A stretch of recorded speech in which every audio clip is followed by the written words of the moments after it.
Hey everybody, welcome to another edition of our Lion Fight Zoom chats. Justin Kwan at the controls. A repeat visit from our new guest co-host Regan Gowing. Happy to have her back. And our guest performer, shall we? No, we won't say performer. I'm sure she can act, but she can really fight. It's Andy Nguyen, who will be heading to Italy very soon. Lion Fight 67 in Sicily, Italy, coming up on July 31st. Andy will be throwing down at 111 pounds against Sonia Din from Switzerland. Andy, let's talk about your last fight leading into this fight. So what did you learn about yourself in taking out Crystal Van Wyck? I know nice rivalry fight for you there, and you came out on top. What did you learn about yourself from that fight that you can take into fighting Sonia Din in Italy? That was a really fun fight. I didn't have a good experience with my debut at Lion Fights, but that was a really fun fight, and I couldn't wait to fight for you guys again.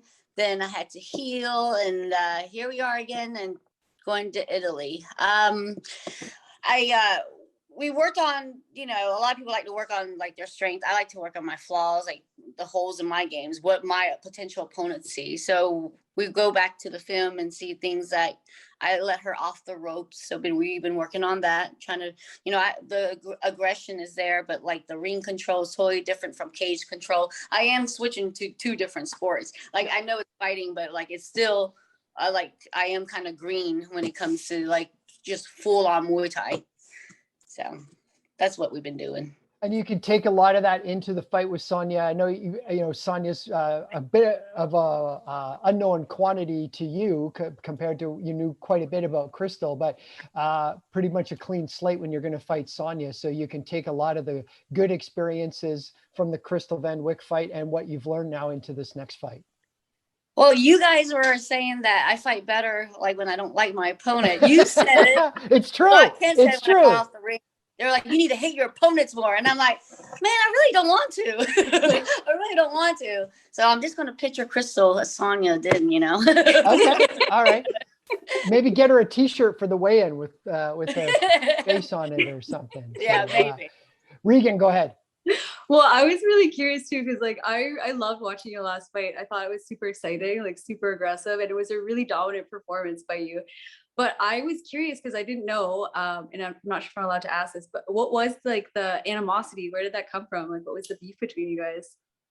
Like, I think she told a promoter, COVID started and there was no fights. Lion Fights was letting all the fighters fight whoever they can have, so I think she told a promoter that she would fight me. Then she couldn't fight at a certain date, or like talking junk or something like that. Then she said that I struggled to win and that she was going to knock me out. So that was it. Well, she said it on Facebook too. So yeah. I was like, yeah, I think that was it.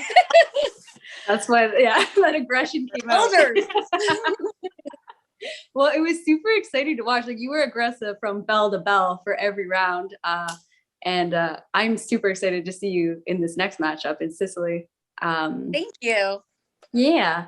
So I know Scott touched on it, but do you know much about Sonia?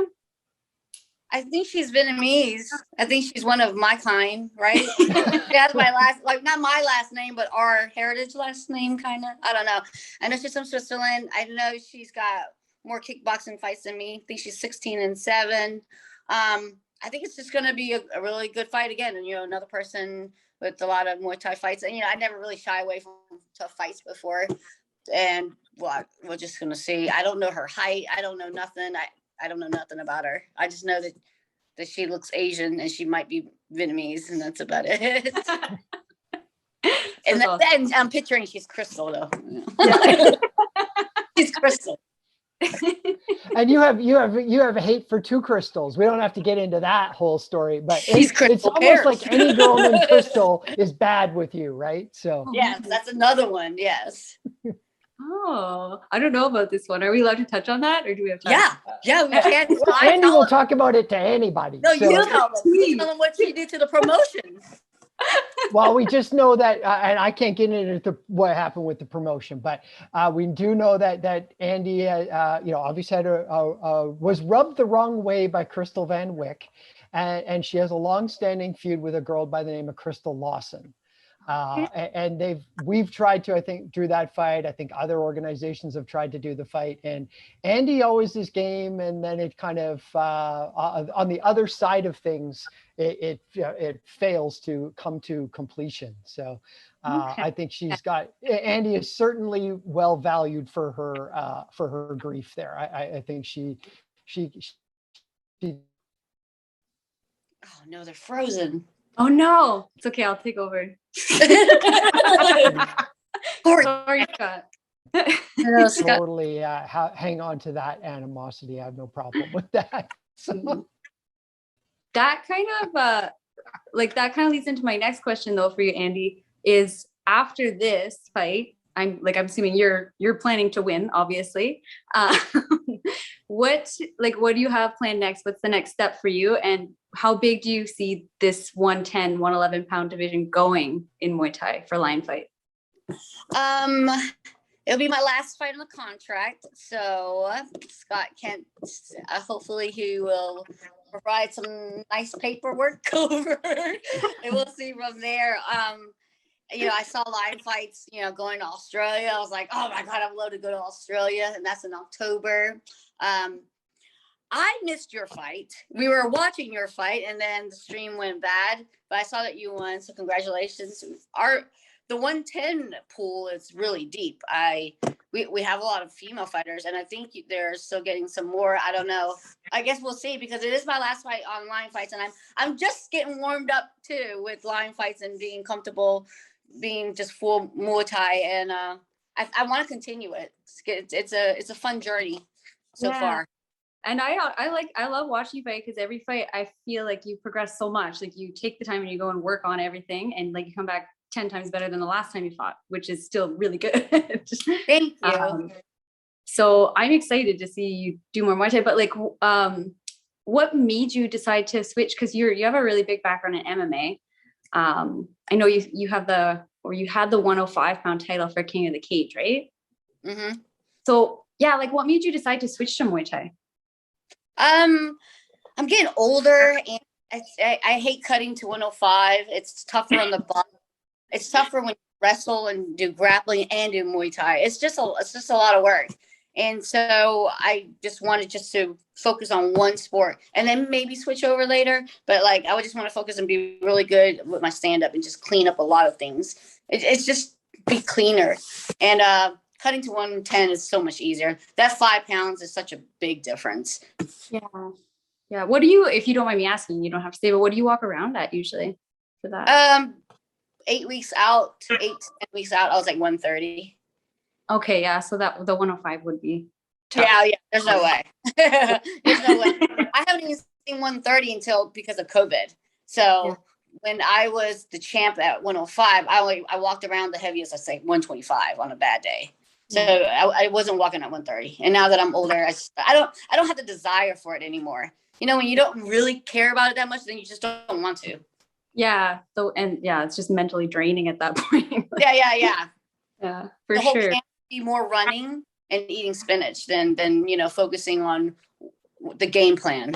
Yeah, for sure. Okay, I have another question for you, and it's about your beef jerky, and I think it's your mom's. I would like to order some and have her send me some beef jerky. Of course.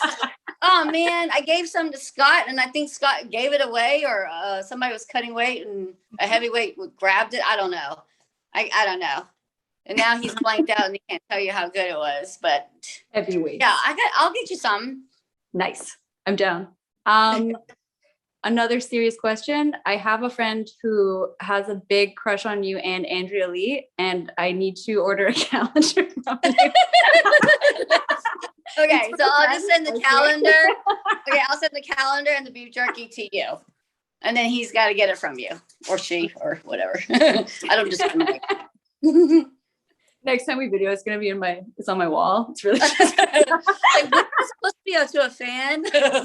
No, Reagan got it. Okay. Now, I did want to ask you this. I kind of was trying to lead you into it, but are you anticipating after this fight a match with me?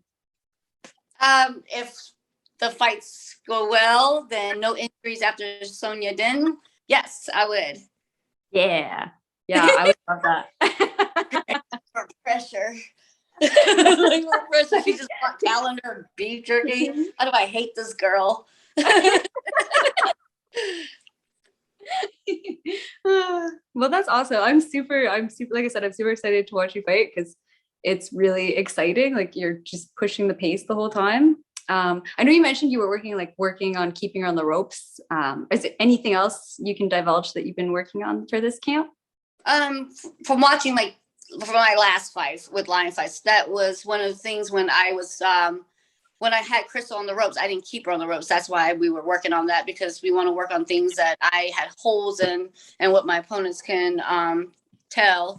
Let's see what else. It was maybe set up the Superman elbow better. I don't know. Oh yeah, like sweeps and stuff and not get swept. That's pretty much it. Crystal didn't, I didn't really have, I was never in danger, so we didn't really have to work on anything like that. Just my flaw, just keeping the person on the rope, which is tiring too. If you do drills, I'm like trying to keep them in the ropes, trying to keep them in the corner and being aggressive like that. That gets tiring also. Yeah, for sure. And always like working on your distance too, right? Just like not getting too close. Yeah. That's awesome.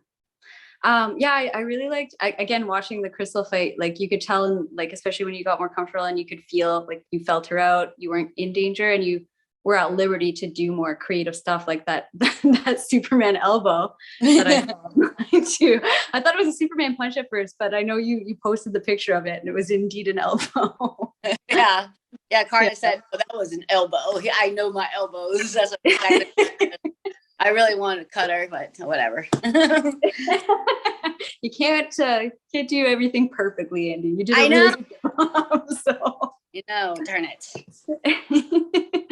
I think that's all the questions I had for you. I know Scott's MIA right now. But is there anything else? They put you on the spot and we're potential like gonna be fighting each other. They set this shit up. They set this up, didn't they? So awful. And then Justin's gone. So it's just us. That's okay. Is there anything else you wanted to say, or anything you want to say for your sponsors or anything? I want to say thank you for everybody that came and helped me with my fight camp at Combat Club. All of these girls were traveling, and I was traveling at first, and now they're coming to me, which is really nice. Egg weights, always helping me out. Fight Socks, Trip RX for me to cut weight. Ultimate Tan to keep my skin tanned. In the zone, getting in the zone. Amber Sports. And everybody, thank you for having me on the show. Thank you, Lion Fights. Thank you, Scott. Thank you, Justin, even though they're not talking. That's okay. I'll probably just lead us out, and make sure to tune into UFC Fight Pass on July 31st for Lion Fights from Sicily to watch Andy the Crasian win. You said it right. You said it right. And it'll be a super exciting fight. If you didn't watch her fight on the last Lion fight, go on UFC Fight Pass and watch it so you can get a taste of what you're in for. Thanks.